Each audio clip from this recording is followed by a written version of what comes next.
Hey, it's Conrad Thompson. Thanks for checking out the podcast here on YouTube. Be sure to hit the subscribe button and the notifications bell. You'll get a notice anytime we upload some new content. And when I'm not asking Bruce, hey, how big was Batista's? Well, you know. One of the things I like to do is help people save money. And if you're watching this video right now and you're in a 30-year loan, man, you're overpaying your single biggest bill and you may not even realize it. I want you to do a little experiment for me. Take your calculator out, multiply your monthly house payment by 360 payments. That's how many payments there are on a 30-year loan. That big scary number, that's your total of payments. You're looking at that number? You know you can do better. Keep more of your own money right now and go to savewithconrad.com. Or maybe you've got credit card debt. Man, it's not a matter of if I can save you money with that. Your average interest rate on a credit card is more than 20%. And by the way, all the interest you pay on those credit cards, it's not tax deductible. Whereas the mortgage interest, well, that is tax deductible. So if you owe this debt, it's up to you how to pay it back. Doesn't it make sense to get the cheapest rate possible and the greatest tax deduction possible? Find out how much money you can save right now for free at savewithconrad.com. You don't need perfect credit. Even scores in the 500s can be approved, and it's no cost out of pocket. But maybe best of all, we're licensed in more than 40 states. We can help more families than ever before. But how much can we save you? Find out right now for free with a quick quote from savewithconrad.com. Hi, I'm Kurt Angle, and welcome to the Kurt Angle Show. I want to thank everybody out there for listening to my podcast. We have a great show planned for you today. We'll be covering Wrestlemania 22 and everything leading up to it. My match with Rey Mysterio and Randy Orton. And now I'm going to introduce to you none other than my co-host, the man with the tough questions, Conrad Thompson. How you doing today, Conrad? Man, I'm great. Thanks for having me today, and I appreciate the opportunity to talk a little Wrestlemania 22, or I guess as it was called back then, Wrestlemania Big Time. Yes, it was. I'm ready to go, man, whenever you're ready. It happened on April 2nd, 2006, so here we are, 15 years later. That night we had 17,155 fans paying a $2.5 million gate at the Allstate Arena, or as it was once known, the Rosemont Horizon. We've heard Stone Cold over the years, Kurt, talk about this being one of his favorite buildings to wrestle in. And he attributes a lot of that to the wood ceiling. He said the sound would reverberate down and it just felt like it was a livelier, more fun experience for the performers in the ring. Would you agree with that assessment for this building? Yes, it was. The acoustics were incredible. You know, the ceiling did make a huge effect on the, on the arena. The fans are right on top of you. You could fit almost 20,000 fans in that arena. And it's one of the best arenas in the world to perform in. And no doubt in my mind, it's definitely one of the best. Since we're talking about WrestleMania right now, I want to mention that this show, along with Madison Square Garden, or this arena rather, along with Madison Square Garden, have both hosted 3 WrestleManias. And the last WrestleMania to not be held in a stadium is this show, of course, until last year during the pandemic. But did it feel a little weird after you've worked or you've seen some of these monster venues like 17 and 18? I mean, these are domes. And now we're in a more, I don't know, reasonably open air or stadiums or the domes, or did you like the acoustics and the intimacy of a smaller building like this? The stadium shows are awesome. I mean, getting 70, 80,000 fans there, and, it's really impressive looking, and the show is incredible, but you don't have a connection with the fans. They seem so far away. Right. You're in an arena match for WrestleMania. The fans are right on top of you. You can connect with them.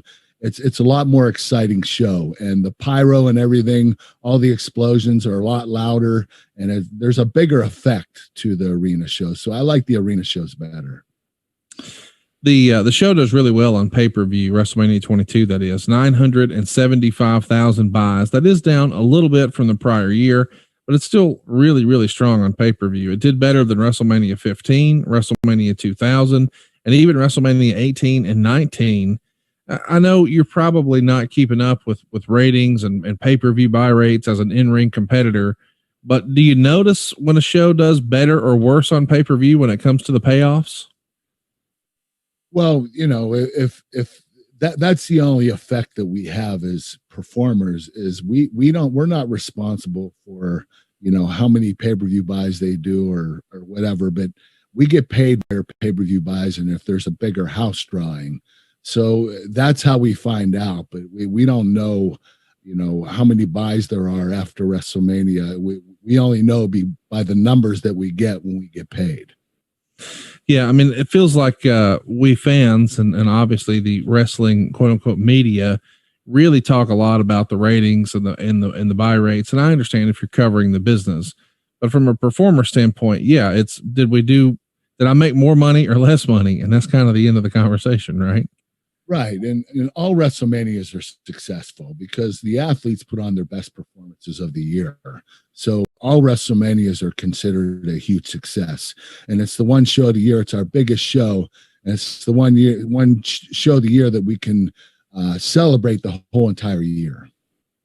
For whatever reason, when we just recently covered this with Bruce Pritchard, we talked about the Saturday night's main event where it's been dusted off. This is really a shelved concept. We all grew up on them as lifelong wrestling fans, but they bring it back here in 2006 to NBC, and the rating is disappointing. Once upon a time, it set all kinds of records when they had Hulk Hogan and Andre the Giant back in '88, but that's not the case here. It's been off the air for 15 years, and the rating comes in at a 3.11.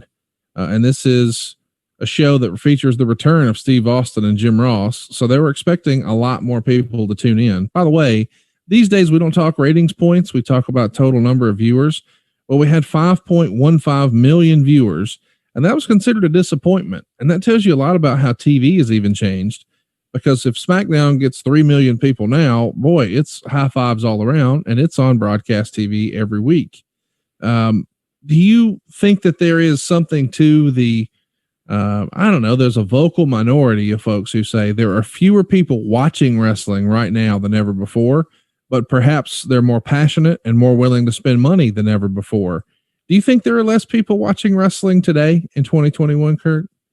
Well, I really don't know. I can't really judge that call, but I could tell you that, there are a lot more options on TV, and there are a lot more networks and live streaming. There's just so much more going on now that TV ratings have fallen, I think, across the board for every show. There are a lot of shows that do extremely well, but for the most part, if you're going to compare them to the 80s and 90s where you only had 4 or 5 networks, you're going to see a drop in ratings because there's more options now.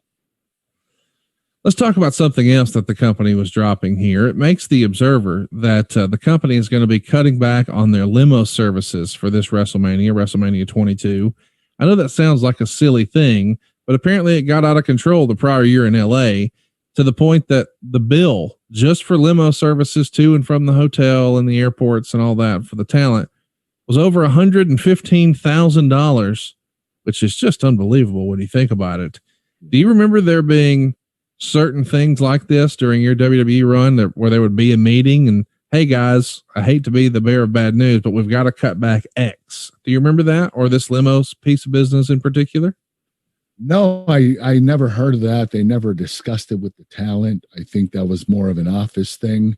Having $115,000 for limo services at one pay-per-view is just unbelievable. So I understand why they did it, but they still had car services to pick everybody up. It just weren't any more stretch limos. Right. Let's keep it going here and talk a little bit about the infamous after party. We fans have heard for a long time that WrestleMania after parties were legendary, and supposedly at this show, Vince attends the after party and he's beaming. He's proud of his match, and it was smiles all around. Do you remember the WrestleMania 22 after party at all? Yeah, it was pretty lively. A lot of people go there to drink and eat and watch the WrestleMania that just transpired. And, Vince came in and he was beaming. He was in a great mood, and rightfully so. He had an awesome match that night, and I'm sure he wanted to celebrate along with everybody else. Let's keep it moving here and talk about some more news and notes as we head into the show, specifically the ratings for SmackDown. We've recently talked about in our No Way Out 2006 episode that you had just moved to SmackDown because Batista had gone down with an injury and the brand needs a top star. Not only that, but SmackDown back in September of 2005 moved to Friday nights for the first time. It's averaging 4.9 million viewers in January, which is down from 5.56 million the prior January. But that's pretty strong because the numbers are on the rise. So in November, they were doing 4.3 million. You come over to the show and ta-da, it's 4.9. You were good for ratings here, Bubba. That's a 600,000 spike right there. I guess so. I guess, the fans wanted more Kurt Angle. I don't know.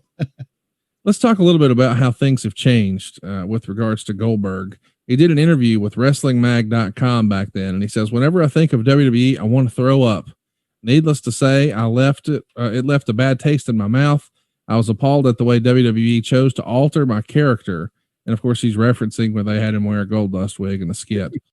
And he even said he'd been watching TNA and to never say never about the idea of him coming back to wrestling, perhaps with TNA.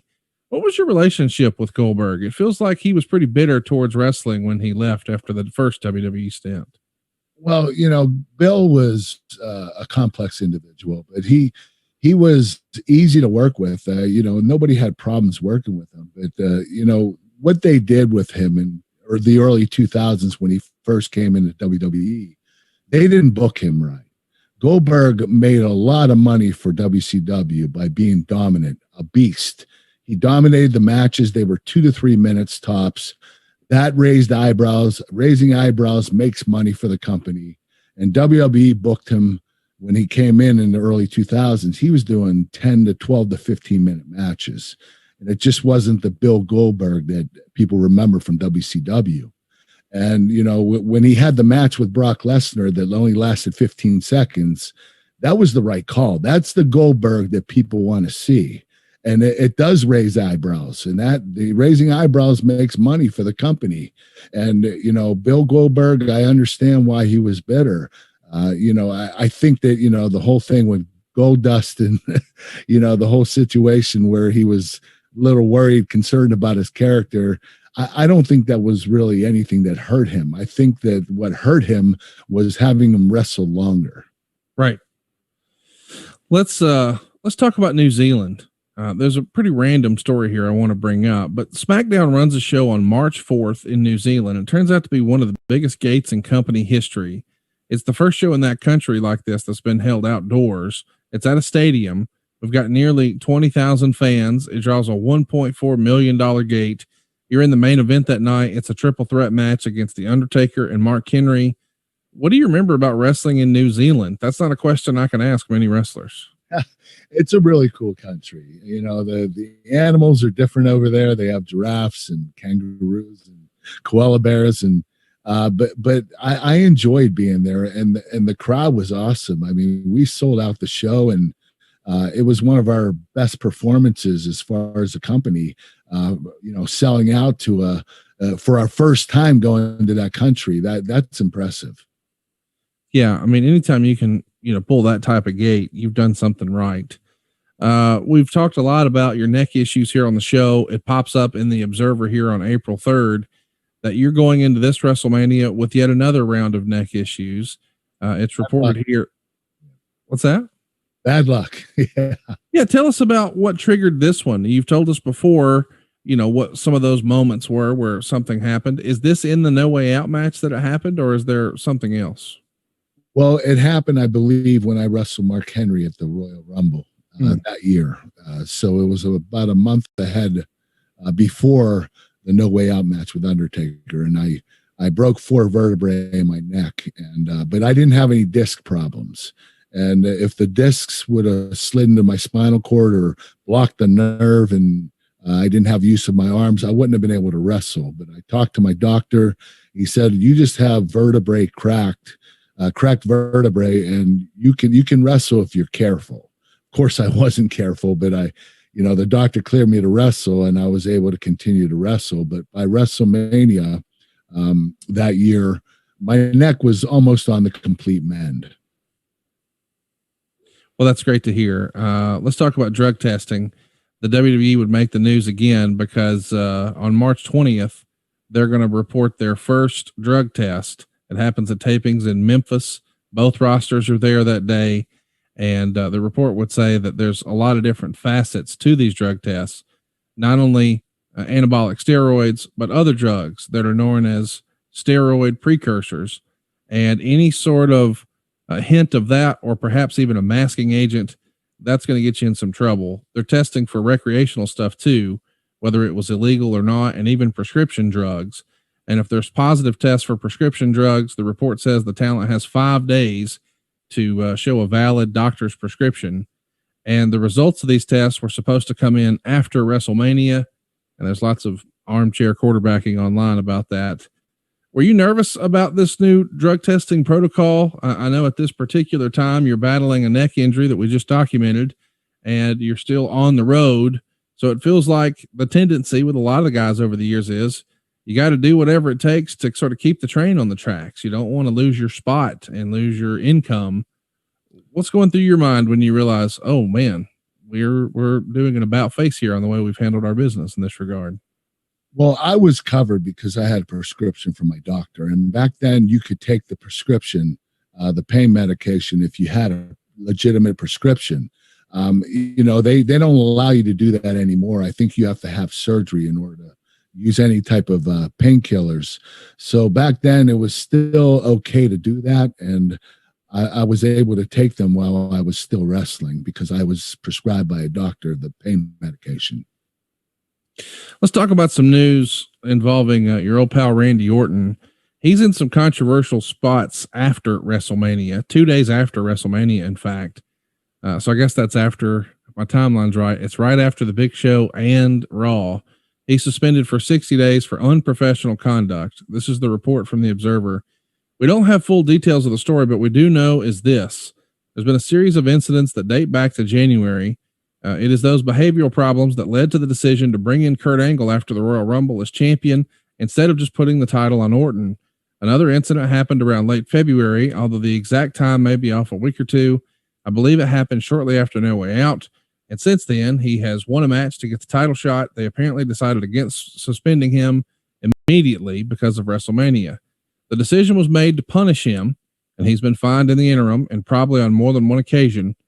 It was this incident that led to the decision to not give him the title at WrestleMania, which was the long-term plan before Batista was injured. There was a feeling his behavior was getting out of control in recent weeks, and that it was only going to get worse. The final straw is something he did in Chicago in the days leading up to WrestleMania. The only thing we could find out is that it caused a near disaster and is being kept under wraps. Boy, Meltzer said a lot there without saying much at all. What can you tell us? What was going on with Randy Orton here? I don't know what was going on with Randy. I do know this. When he started wrestling, he was only 18 years old. And he was on WWE television by the time he was 20. He was a kid. And kids are going to make mistakes, especially, someone that's when you're 18, 19, 20 years old, you're immature and you're going to make bad decisions. And we all make mistakes, and especially when we're younger. So Randy grew into a nice, fine young gentleman now. He's very responsible, but he had to go through his growing pains. He was a kid when he started. Yeah. That's the main reason why. Yeah, and he's been honest about that, and you can even probably refer to some of his appearances on like Stone Cold's Broken Skull sessions and all that. I'm sure they talk about all this stuff, but it's a maturation process. You got to appreciate this is not only a young person, but a young person who is now almost overnight a millionaire. That's a lot of success very quickly, and they're not only a wealthy young person, but they're on tour and they're a famous person. So everywhere they go, they're getting lots of attention. And that's a combination that can usually lead to some problems and some questionable decision making. I know it would have been for me. Fair to say? Oh, yes. I mean, when you're famous and you're making a lot of money, you have a responsibility to be a role model to the community. And, with Randy making the decisions he made, they weren't the smartest decisions. I also made bad decisions. And, and I was even older than Randy, a lot older, making the wrong decisions I made. So I understand, what Randy had to go through, and he just had to mature a little bit. Let's talk about the build as we start to set up this WrestleMania match. Your first SmackDown after No Way Out is at the Richmond Coliseum in Richmond, Virginia. You're not on the show that night, but you're wrestling for the fans in attendance in a dark match. You would defeat Mark Henry, Randy Orton, and The Undertaker there in a fatal four-way. The two big things happened on the show that fans actually saw at home. Teddy Long made a match for the following week between you and The Undertaker. And despite the night before, when Randy Orton defeated Rey Mysterio, Teddy Long puts Rey Mysterio in the main event of WrestleMania anyway. Is this a little weird for you to be fresh off of a pay-per-view like this and you're not on the show? Or is it sometimes smart to, make the champion a special attraction? Well, I don't know what occurred that night. I know that did Randy wrestle Ray that night? I believe he did. Yeah. Yeah, I think what they wanted to do was they had a straight baby and a straight heel, and I was more of a tweener. I was making my way back to babyface from heel, and I was getting a lot of momentum, and I think that they wanted to keep me out of the picture and have Ray get some sympathy by Randy getting heat on Ray and beating him. And so I get the whole thing why they didn't want me on the show, and because I would have affected Ray's sympathy or amount of sympathy he would have gotten, because I was starting to turn babyface and I was going to turn into a really strong babyface. The next week, SmackDown's in DC. It's a big rematch from No Way Out, as we sort of laid out. It's you and The Undertaker, and it's a really long TV match. This is the era where you're getting 3, 4, 5, 6, maybe an 8-minute match on TV. You guys go 28 minutes and 22 seconds. The Undertaker wins by DQ.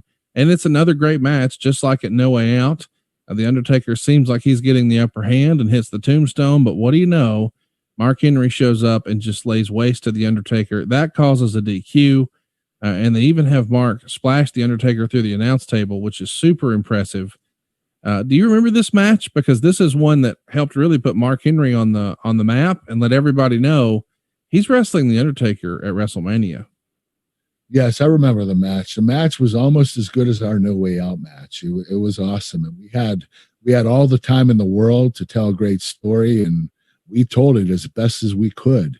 And Mark Henry made a huge impact that night and showed that he was a serious competitor at WrestleMania against The Undertaker. It was a great segment. And I think that Mark Henry got a lot of momentum with that segment. I want to briefly take a time out here and talk about how you were changing some things in your presentation. You're wrestling a different style boot here. It looks less like a wrestling boot and more like a sneaker. Why the change? Well, one night I had to do a run in, which is when you run down the ramp and you get in the ring and you get heat on a wrestler. And I had to go down there in my street clothes, and I had my sneakers on. And I ran down the ring and I got in, and my kicks and stomps were sharper. I was quicker. I had more mobility. And I thought, damn, why am I wearing boots? I'm going to start wearing sneakers. So it just helped my performance more. It made me quicker. And I had a lot more mobility, and I was real sharp with my kicks and stomps, and it just worked out a lot better. So I never looked back. I never wore boots again. That was it. The main event of the show on March 10th is you teaming with Rey Mysterio against Randy Orton and Mark Henry. You guys get 14 minutes, and Meltzer really liked it. The Undertaker would show up here and challenge Mark Henry to a casket match afterwards. What'd you think of teaming with Mysterio? I mean, in another world, that could have been a really fun tag team to have an extended run, huh? Oh, yes. I loved working with Ray, whether I was wrestling him or teaming up with him. He was a lot of fun. He's very innovative. He does a lot of high flying, very exciting to watch. And, being his tag team partner that night was really cool. This is a taped show. So when it actually airs, they can edit out some of the missteps. But one of those was a series of blown table spots, is the way it was described, or screwed up table spots, I think is the phrase that Meltzer used. It feels like you've had terrible luck with tables. Yeah. What happened here? Oh, you know what? The table just gave way, and one time it didn't break. The other one, it just fell before we even did the move. It was a nightmare. Thank God the show was taped, because we were able to fix it and show the better spot to the audience at home watching on TV. So I'm just glad that it was taped. And, I felt bad for the audience that night that was at the arena because they saw the shitty spots that we did, and it was a little embarrassing. On March 17th, the following week on SmackDown, we've got like a 3-box interview with yourself, Randy Orton, and Rey Mysterio. Randy's essentially hijacking the interview and taunting you both, but you're both sort of teasing and talking about Saturday night's main event, but you have to do so in code. UPN, of course, is the home of SmackDown, but NBC is going to be hosting Saturday night's main event. So instead of getting to actually plug the show, I think UPN required you guys to just say, quote unquote, in Detroit. So when you're teasing the match, you can't say this weekend on NBC or Saturday night's main event. You just have to say in Detroit. Is that something you had to be coached through? I mean, this feels like this is a little different than normal, but you got to make the TV stations happy, right? Yes, we were told several times before we did the promo that we had to not recognize NBC. So we did the best we could. We kept them out of the picture. So we did what we were told. Let's talk about Saturday night's main event briefly. Again, we just did a full episode of this with Bruce over on Something to Wrestle, but it's SmackDown versus Raw in the main event. The show's going to go, or the match is going to go 11 minutes and 40 seconds. And it opens the show on NBC, which was typical for Saturday night main events. Your main event would start. We would have Triple H turn on Cena and help Orton. But Mysterio, who's a good guy, stops Orton from winning that way. So Triple H pedigrees him too, but somehow in all the chaos, Cena gets the win. And Meltzer would write that this is a loud and clear message being sent that the Raw wrestlers are, quote, on a higher plane than the SmackDown wrestlers, because in a SmackDown versus Raw match, Triple H laid out Rey Mysterio and John Cena with pedigrees, and then Cena defeated the entire SmackDown team, 3 main eventers, all by himself. Do you remember feeling like that was some odd creative? I mean, it does feel a little bit like it's a clean sweep for Raw. Well, I believe the whole segment was strictly for John Cena. I think that they want him to look invincible, unbeatable, and that he could actually beat 3 people at one time. So this whole match was structured for John. Don't forget, Triple H gave John the pedigree, and John still was able to win the match. So even though Triple H got his stuff in, John fought back out of that and actually won the match. So this was all focused on John Cena and trying to make this guy the man of the company. There you go. That's a better way to look at it. SmackDown, March 24th. We're 9 nights away from WrestleMania, and we're in Memphis. It's a main event with Mark Henry and yourself. Henry actually gets the win in 9 minutes and 27 seconds, but it took interference from Orton and Mysterio. You've talked a little bit about working with Mark before. He was a favorite opponent of yours at this point. It feels like even the international tours, you're working with Mark quite a bit.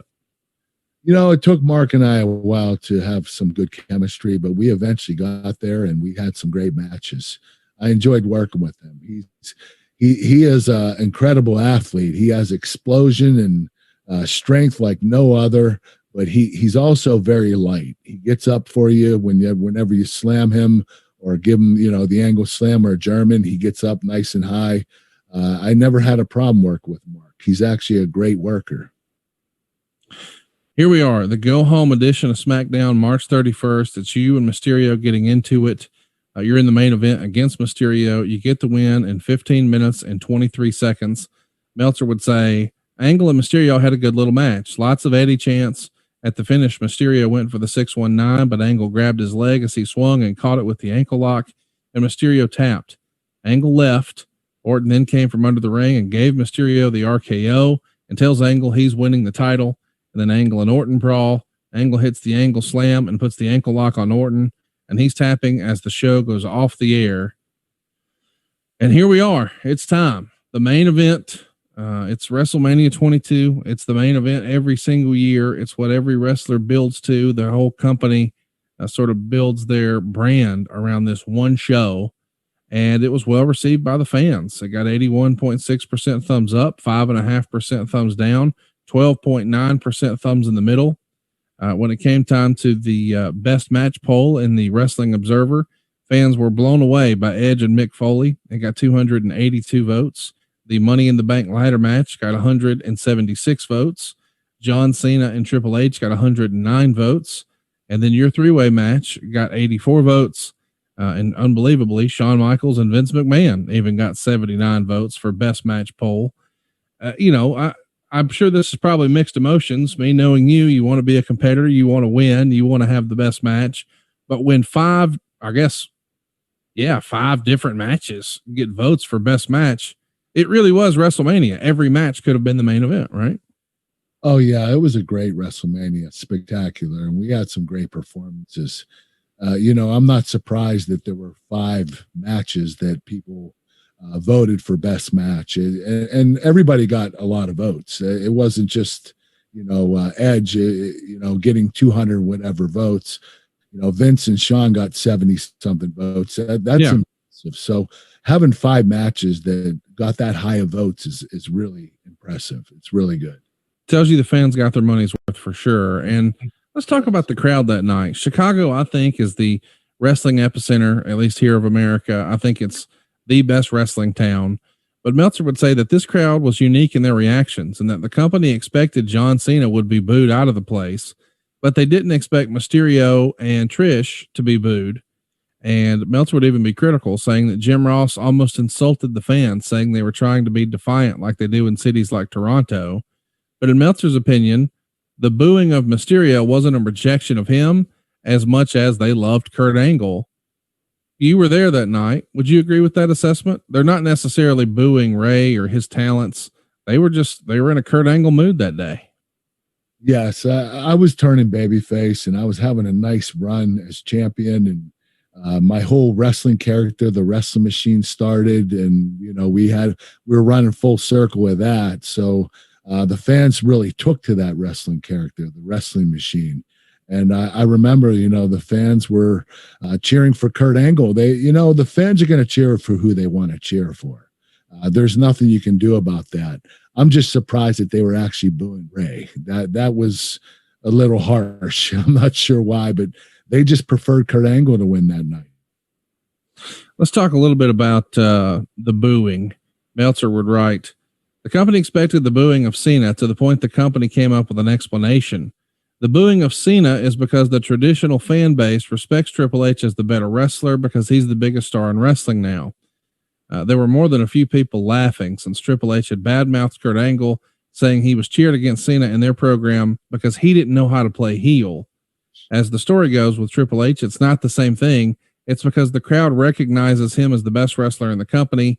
You can insert your own punchline. So this is the second time in our very brief history here on the show, Kurt, where it's come up where there's a report that Triple H is supposedly, quote unquote, burying you backstage. Did you hear any of these reports when you were actually wrestling there, or was this strictly for the newsletter? This was strictly for the newsletter. I didn't hear anything backstage of Triple H burying me. But he's entitled to his opinion. I can't do anything about that. I don't agree with him.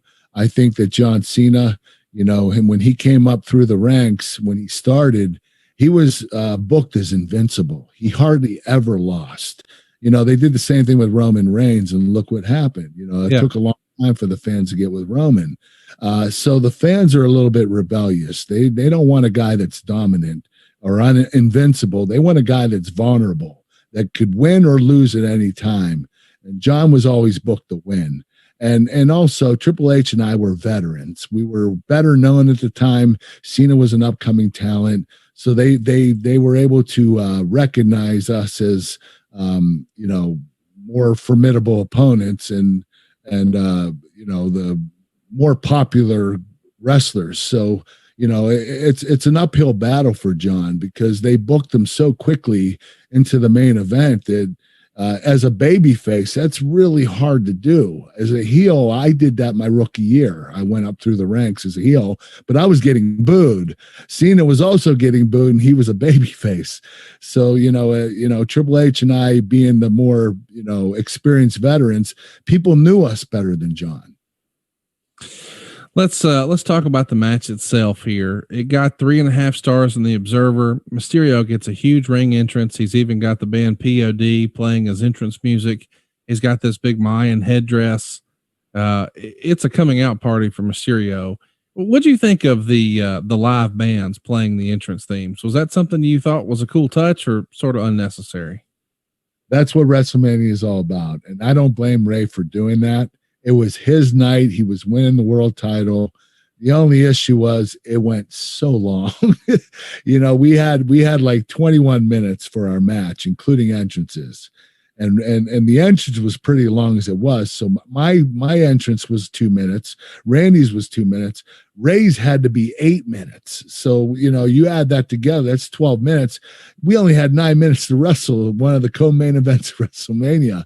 So we had to cut a lot of stuff. It was a really difficult match to do. And especially in a triple threat match, it's really hard to cut stuff out because you have to have all three people in unison with each other, knowing what's going on next.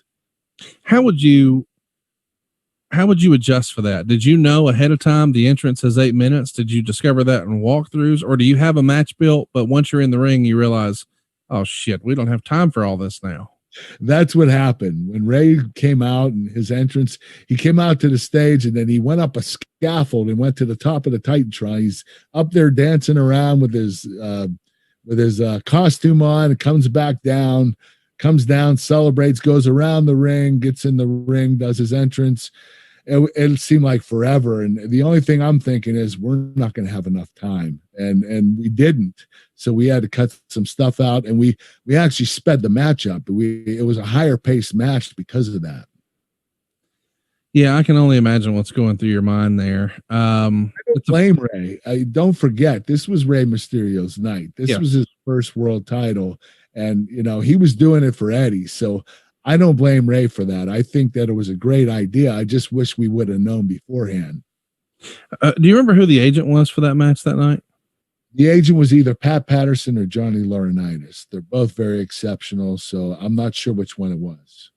It's a fast-paced, excellent match with an abrupt finish. Orton hits Angle with a belt shot. Mysterio comes off the ropes, but Orton hits him with a backdrop. Orton's behind Mysterio, and then Angle gets behind Orton and lifts, basically German suplexing Orton, who in turn threw Mysterio into orbit. It's probably one of the most recognizable spots of the match. Who came up with that idea? Was that one of you guys or maybe Pat's? It was my idea, but Rey with the innovative way of getting into it, where he came out of the corner, did a wheelbarrow kind of move with Randy, where Randy, his legs went around Randy's waist and Randy lifted him up, set him back on his feet. And I got behind Randy and then we just went together and I Germaned both of them. And Rey flew like all the way across the ring. It was really cool spot, but it was my idea, but Rey came up with the innovative way of doing it. At one point, Mysterio being thrown into a Hurricane Rana onto Orton. And now the crowd is chanting, "Let's go Angle." And they turn on Mysterio and they start booing his offense. They're even booing his attempt at his finisher, which is the 619. And they're cheering when you do the ankle lock, just like we saw on TV. Mysterio's tapping, but Orton has the referee, Charles Robinson, distracted. So Charles misses it. Then you try the ankle lock on Orton, and Orton's tapping, but now Mysterio has Charles distracted. Orton hits the RKO on you, but you kick out. And it says here that Angle was being booked at Superman since he was losing the title. You did the belly to belly off the top rope on Orton. Mysterio nails you with the 619, and then he does the springboard Thez press, but you kick out, and then you do the Angle slam on Orton for a near fall. Mysterio knocks you out of the ring and does a 619 on Orton, and then a springboard Hurricane Rana for the pin. And the crowd has booed you, or booed Mysterio rather, the entire match. But then when he wins, they cheer, although maybe not the way it should have been. That's the report from the Observer. My take on that has always been sometimes fans will have their favorites and they'll boo and they'll cheer. But if something major happens, like a title change, they'll cheer because they witnessed something important. Does that make sense? Yes. I just think that was the preference that night. Chicago can be a little bit of a different crowd. They kind of beat to or dance to the beat of a different drum.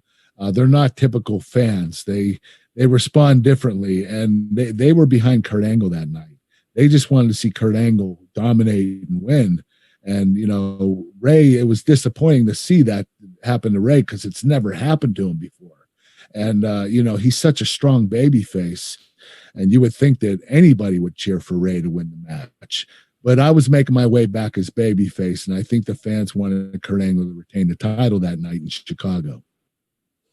Let's talk a little bit about that because, and I know we're going to talk about this more in the future, but it does feel like Vince McMahon had to come around and almost be sold on the idea that Rey Mysterio could be one of his top guys and world champion.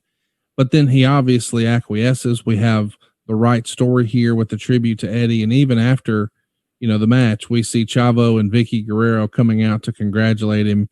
So it is a feel good moment, but I can't help but wonder, had this match and his big moment happened anywhere other than Chicago, do you think Rey's reign may have went a little differently?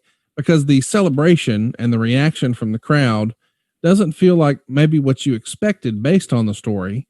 And I just wonder how much of that was Chicago just having their favorites and their own sort of attitude towards the performers. I think it had a lot to do with it because, like I said before, Rey Mysterio has never been booed out of a building. Right. And this was a first time for him. And I think that Vince McMahon saw that as, oh, okay, maybe Rey isn't quite as over as I thought he was. Right. And I think that might have affected Rey's title run. But the whole on Eddie Guerrero and his remembrance. So, Rey winning the title, nobody was going to stop that. And that was the right decision because Eddie Guerrero and Rey Mysterio deserved it. Meltzer would write, while Mysterio was booed during his match, he was not booed at winning. He couldn't be booed afterwards since he broke down and cried while being congratulated by Chavo and Vicky, but the reaction was nowhere near what was expected. Part of the reason was it was such a pro-Angle crowd, but also the match was too short and the people hadn't been drawn in at a deep level to explode at the outcome. Mysterio, Angle, and Orton were going in the direction of having a classic WrestleMania match when, with no build, Mysterio pinned Orton. The people simply weren't ready to pop big. There's a lot to unpack with what Meltzer says there. Perhaps you did Rey a disservice by putting Kurt Angle in the match since the fans were so for him. He can't just be the sort of standalone babyface. Maybe it should have been against two heels. And yeah, maybe the entrance or the placement on the card hurt it because these WrestleMania shows were loaded. Do you think in hindsight we should have shortened the entrance, or should you guys have, or could you have just gone long? And I know that I'm asking something silly here, but Shawn Michaels had a reputation, and so did Triple H, for they're going to go as long as they want to. And I realize that's because they're Shawn and Triple H, but had you gone long and the match was well received, would it have been disastrous when you walk back through the curtain? Is there really like a two sets of rules, one for Shawn and Triple H, one for everybody else, or was that not an option? Well, I just never made it an option. I always tried to end my matches on time because that's what I was told. The only match that I ever went over on was my match with Shawn Michaels at WrestleMania 21. So I think that, and to some degree, those guys are on a different level and they have a better understanding with Vince that they're going to go long. They might have the reputation of doing that, but I didn't want that reputation. I wanted to be a team player and make sure that I ended up on time. Mysterio's title win from a historical standpoint was the most noteworthy event on the show. At 5'2" and 165 pounds, Oscar Gutierrez, 31, is by far the smallest man to ever hold a major world heavyweight title in the history of pro wrestling. The idea for him to win had been bounced around since the death of Eddie Guerrero in November, and the plan was for him to get it at some point this year. Mysterio was the plan after the Guerrero death, and then it changed to Randy Orton. From the booking in recent weeks, it became clear since Mysterio was either beaten or if not beaten down by the top guys at almost every turn that he was going over. Most seemed to expect it, and I believe the booing in the crowd was probably people who fully expected him to win, but felt that Angle should retain. That's directly from the Observer. In hindsight, this does feel like, a bittersweet moment for Rey Mysterio. I mean, to this day, he's the greatest luchador in American wrestling history, but just strip that away, probably one of the most exciting and dynamic performers ever in America. But because of the circumstance with Eddie's death and you turning back babyface and some changes with Randy Orton behind the scenes, and it's in Chicago and it's short. It was just a combination of things that led to this being less than ideal. Would that be fair to say?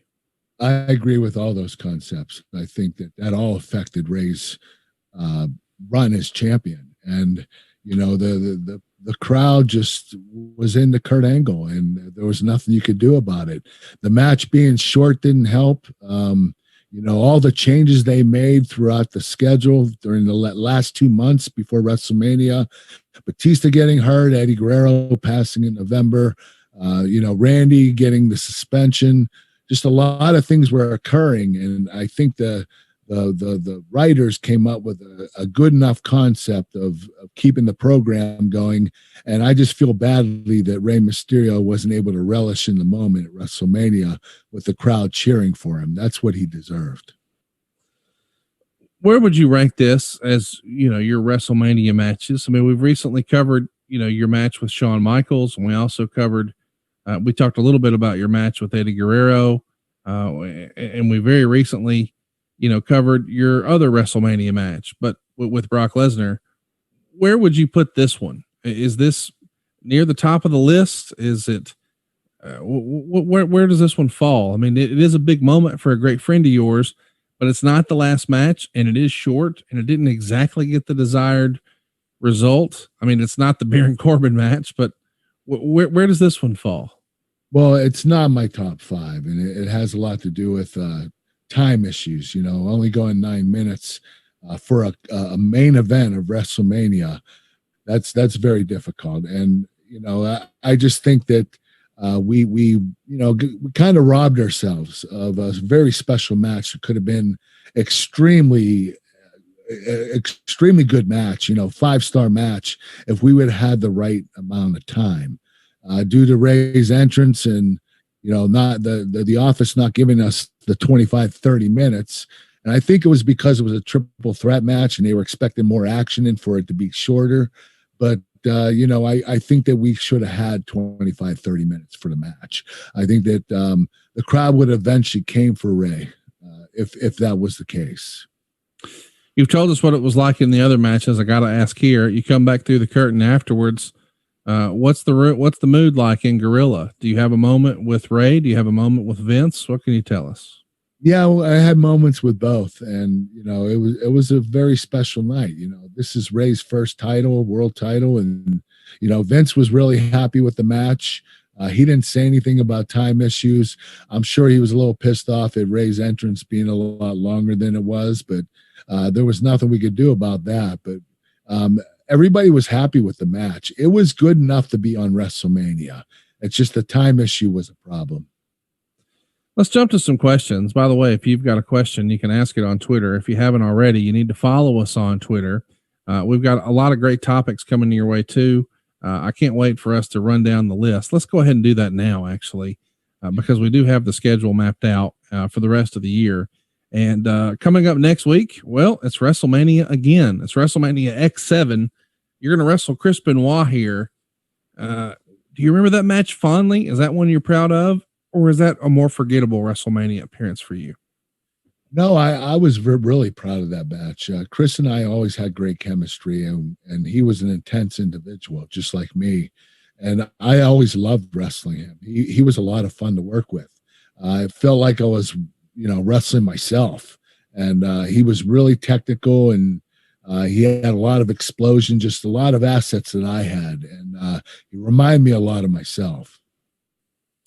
Well, the Angle Pod is our handle on Twitter. If you've got a question about that show, just cruise over right now and ask it at the Angle Pod. That's where you can keep a heads up of everything we're going to be doing here. The man of the 90s wants to know, Kurt, did you ever have any hesitations about selling for a person the size of Rey Mysterio? No, I didn't have any hesitations. Rey is an exceptional athlete. His high flying is impressive. Working in the ring with him is a lot of fun.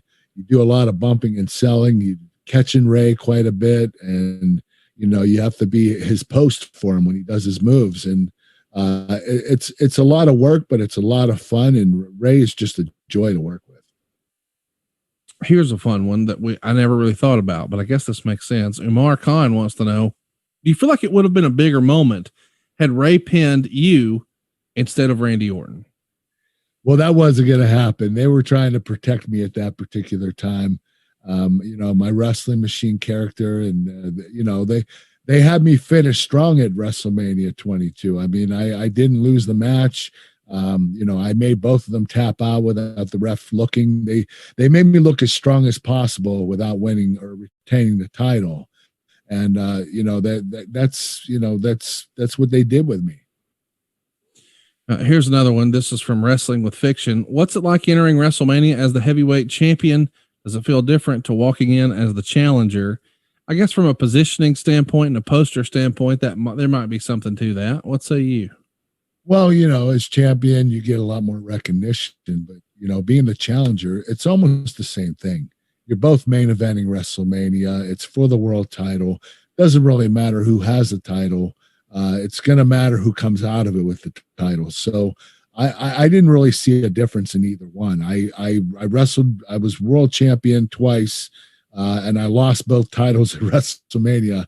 And the other one, I was a challenger against Eddie Guerrero, and he retained the title. So I've never won a world title at WrestleMania, so I don't know how it feels. That's funny. Lots of questions in this vein. David wants to know, how is it working with Randy at this point? And of course, the insinuation there is with his sort of out of the ring problems, and he is going to face some disciplinary action. Did any of that affect the match, or was he easy to do business with from your standpoint at this point? No, Randy was great to work with. He caught to it so quickly. It's in his blood. His dad had a lot of success as a pro wrestler. You obviously know that. But Randy was very talented from the beginning. He caught to the business so quickly, and the stuff he did in the ring was exceptional. So I didn't have a problem working with Randy. He was great. Colin wants to know, would you have rather had this be a singles match with Rey or Orton, or did you like the triple threat? Singles match. I would have taken either one, Rey Mysterio or Randy Orton. But, I thrive on singles matches. That's what I'm best at. And, I understand triple threats have to occur every once in a while, but I'm not crazy about them because I need to know what's going on at all times. I can't be not included in the match at a particular time.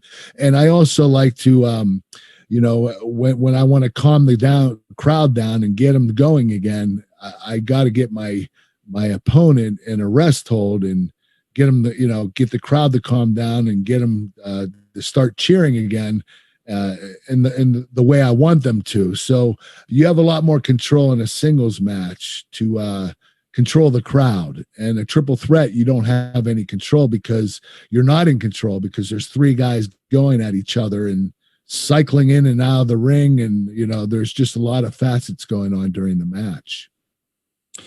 Dave Pearson wants to know, which triple threat do you prefer, this one or the Vengeance 2002 match against Undertaker and Rock? The Vengeance 2002, without a doubt. The match was a lot longer. We were able to tell a great story, and we had some incredible false finishes.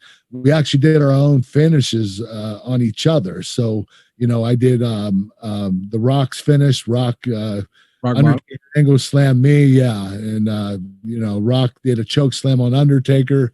It was a lot more fun. The match was priceless. Making Kayfabe wants to know, what were some of the differences in wrestling someone of Rey Mysterio's size and speed compared to a quote unquote traditional performer? Well, Rey Mysterio is a high flyer. He's a luchador, and he's the best luchador in the history of the business. So he's exceptional at what he does. And wrestling a regular wrestler that's a ground worker, you're not going to have any high flying techniques. So Rey is special, and he does it better than anybody else. He's at the absolute best at high flying. One last one, then we'll wrap up this week's episode. Do you know what the WrestleMania plan for you would have been had you not replaced Batista on SmackDown? The idea being, if you stuck around on Raw, you know what you would have been doing? I don't know. I know they had plans for me. I'm not sure what they were, but I'm sure it would have been a feature match. I don't think it would have been for the world title. I think they already had Triple H and John Cena etched in stone.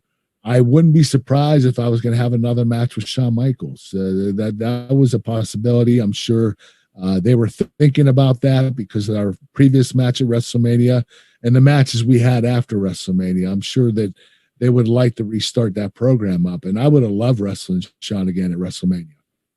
Well, if you'd have been doing that, you would have needed some protein. Do you know where we can get some protein these days, Kurt? Right here, Chicken Snacks and Snack Smart plant protein. We got Tell them all about it.